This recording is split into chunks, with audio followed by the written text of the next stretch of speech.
What's up, everyone, and welcome back to the PG Pirates show presented by FanDuel. My name is Colin Beazley. I cover the Pirates for the Pittsburgh Post-Gazette, and I come to you live. I say live, it's a recording, but I come to you from a hotel room in West Sacramento, California, where just covered last night the A's beating the Pirates 11-2 in a throttling in a game that Pirates didn't play well offensively, defensively, and their pitching didn't go to plan either. But I'm sure you can read all of my coverage of that game on post-gazette.com. You can read all my coverage of the entire series and the season at large on the Post-Gazette website, and highly recommend getting yourself a digital subscription so you can read both my Pirates coverage and everything else that my very, very talented colleagues produce.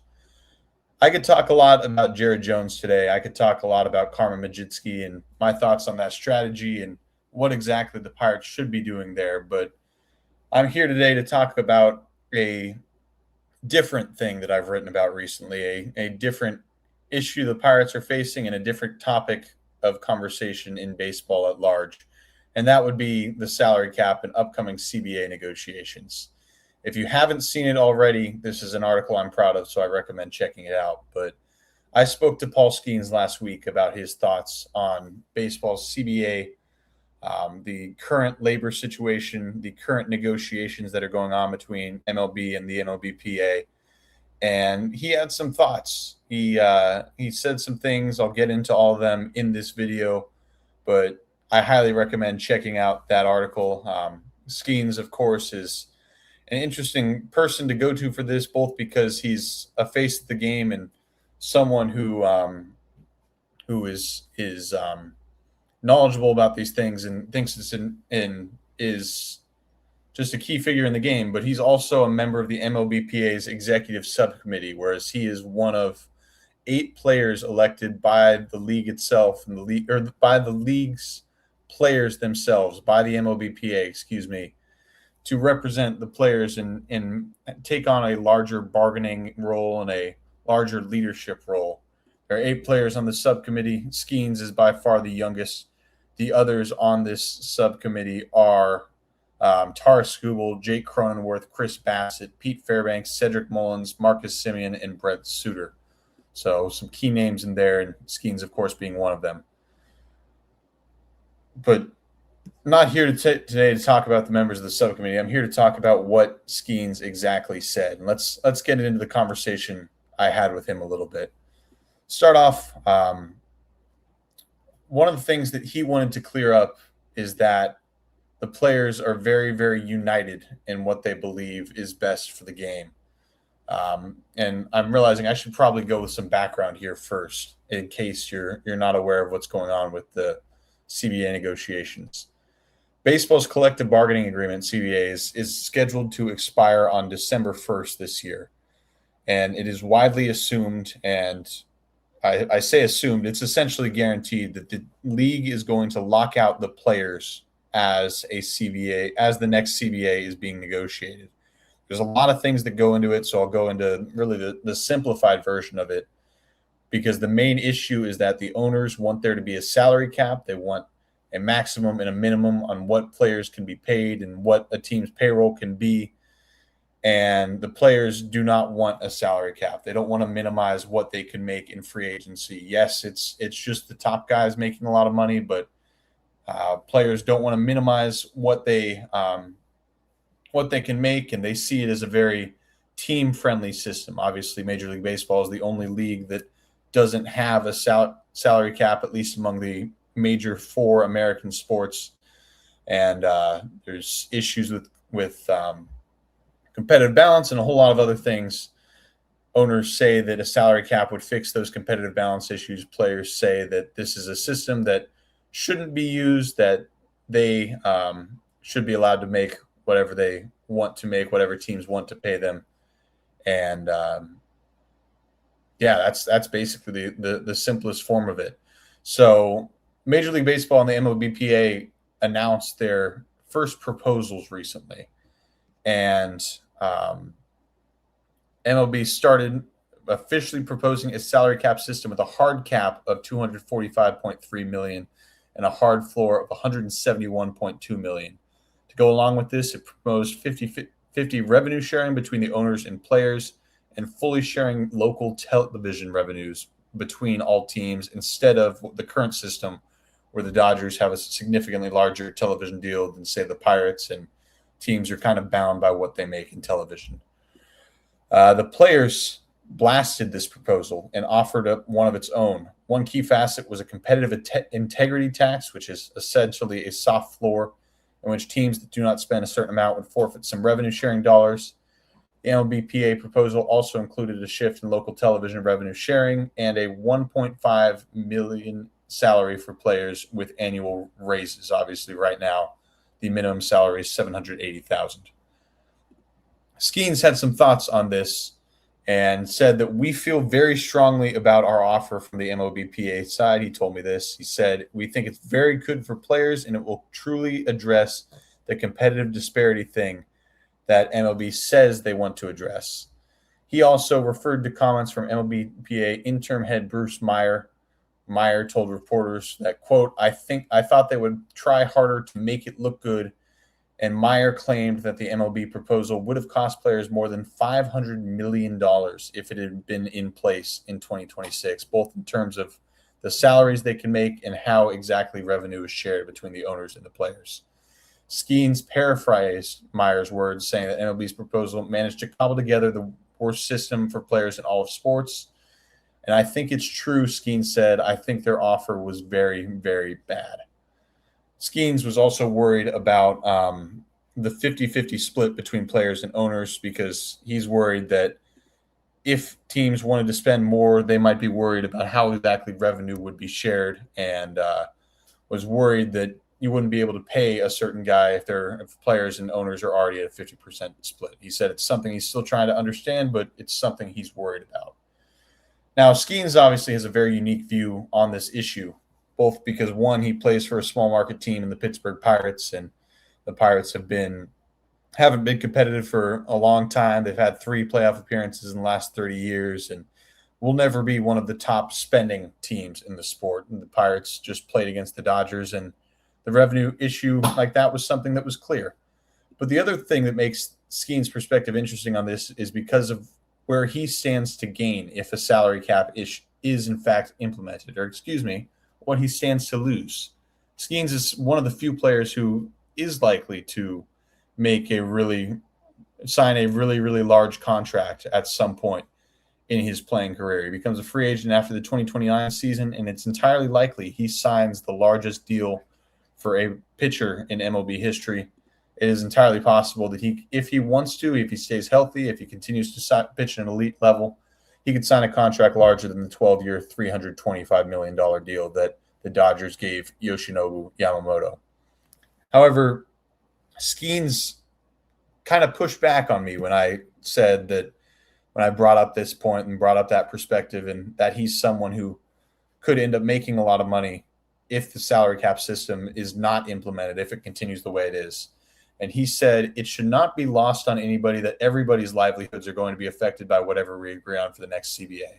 There are trainers, coaches, players that have come in the past, and players that aren't even in pro ball yet who are going to be affected by it.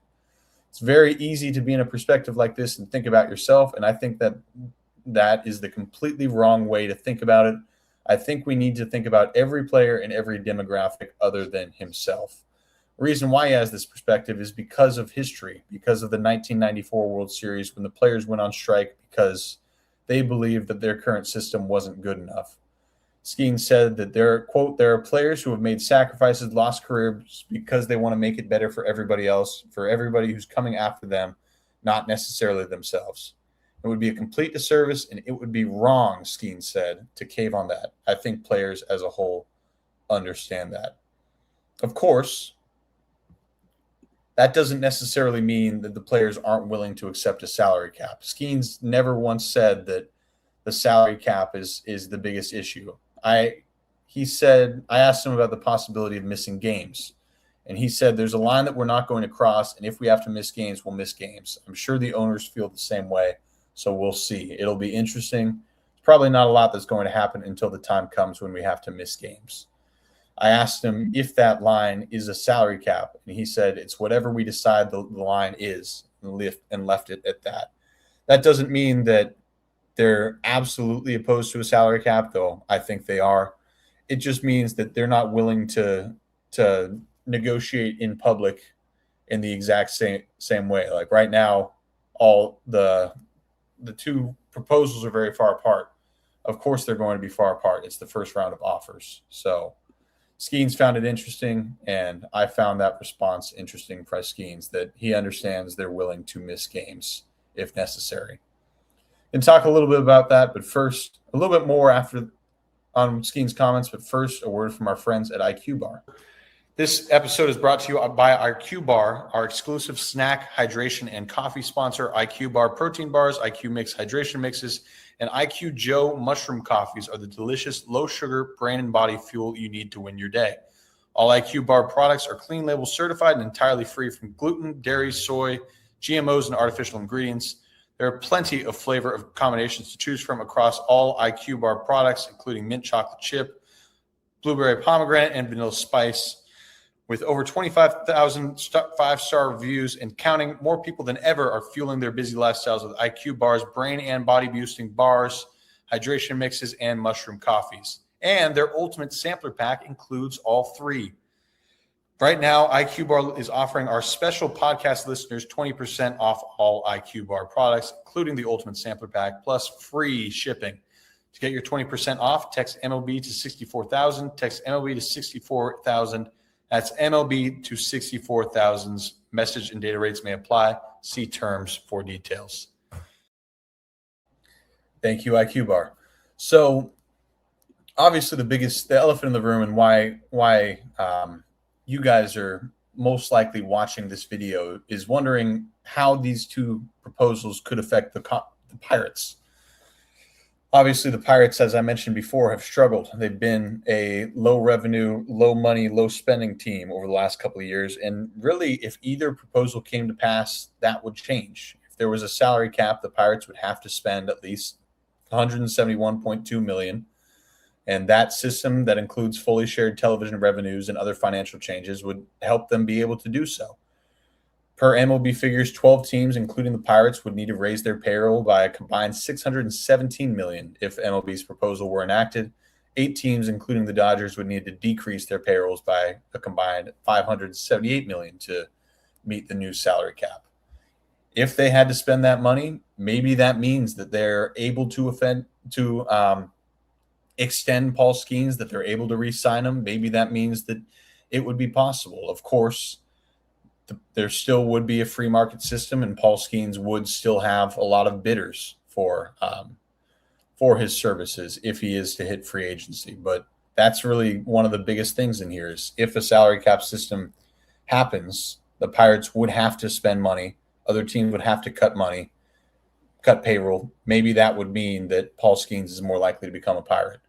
Now, in the MLBPA system, assuming the Pirates didn't want to pay that competitive integrity tax, which again is just a creative way to say a soft floor, they would have to pay some money too. They would have to add roughly $10 million in payroll per Ethan Holohan's MLB spreadsheets because the CBT factors in things like player benefits and things like the average annual value of contracts. So while the Pirates' payroll is just over $100 million, the CBT number is around $140 million, thanks to $18 million in player benefits around there estimated, and the fact that Konnor Griffin counts for $15.5 million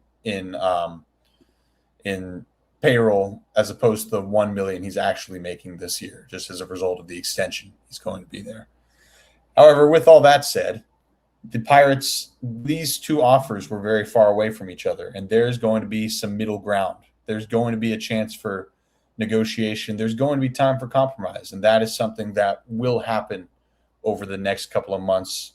In all likelihood, it will really heat up in December or potentially even in February when games are starting to be at risk of being missed. Still something that is very, very far away. As for the nearer future, the Pirates play the Athletics tonight. Per our friends at FanDuel, the over-under for tonight's game is 10.5, which is something I haven't seen before. That's the highest for a Pirates game, but as shown by last night's 11-2 loss, a lot of things can happen in Sacramento. So that is currently the line for tonight's game. That'll do it for this week's edition of the PG Pirates Show. Thank you guys for watching. Again, highly recommend getting yourself a digital subscription to the Post-Gazette and reading my article, reading Paul's full comments. Came out on Saturday with the headline, Why Paul Skenes at the Center of MLB's Labor Battle Believes the Players Need to Dig In. Again, he called the first offer very, very bad and had some thoughts on salary caps, lockouts, missing games, all in that article. Highly, highly recommend checking it out. Thank you guys for watching, and I will talk to you next time. Thank you for checking out this content from Post-Gazette Sports. If you watch this video on YouTube, please like the video and subscribe to our channel. For all of the sports coverage the Post-Gazette has to offer, visit post-gazette.com.